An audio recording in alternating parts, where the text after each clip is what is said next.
Donc par exemple, quand tu as 11 moins plus 8 moins 3 plus moins 2, il ne faut pas garder cette écriture, il faut que tu simplifies tes parenthèses. Donc, qu'est-ce qui se passe? Tu dois les supprimer en appliquant la règle des signes qui se suivent. Donc tu vois, quand ils te suivent, tu peux dessiner ça. Alors là, les signes ne sont pas pareils, donc ça fait moins.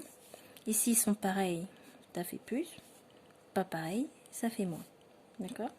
Donc du coup, je recopie juste les distances à 0, c'est-à-dire les nombres mais sans leur signe. Il me reste 11, 8, 3 et 2. Et après, je vais faire mon bilan.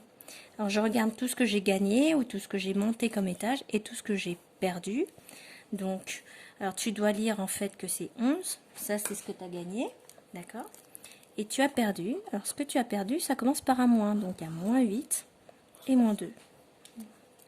Donc tu as perdu moins 8, moins 2, où tu es descendu de 8 et encore de 2. Donc au final, tu es descendu de 10.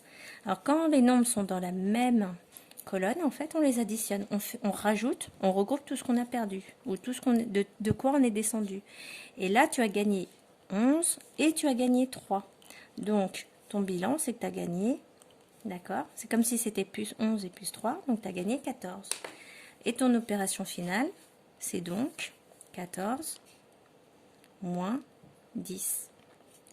Alors, il manque l'étape intermédiaire, hein, pour être clair, c'est que tu devrais écrire 11 plus 3. Voilà.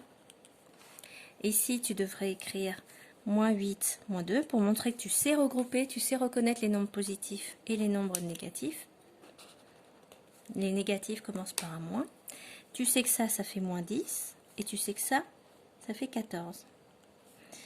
Et donc, 14 moins 10, tu sais le faire, ça fait 4.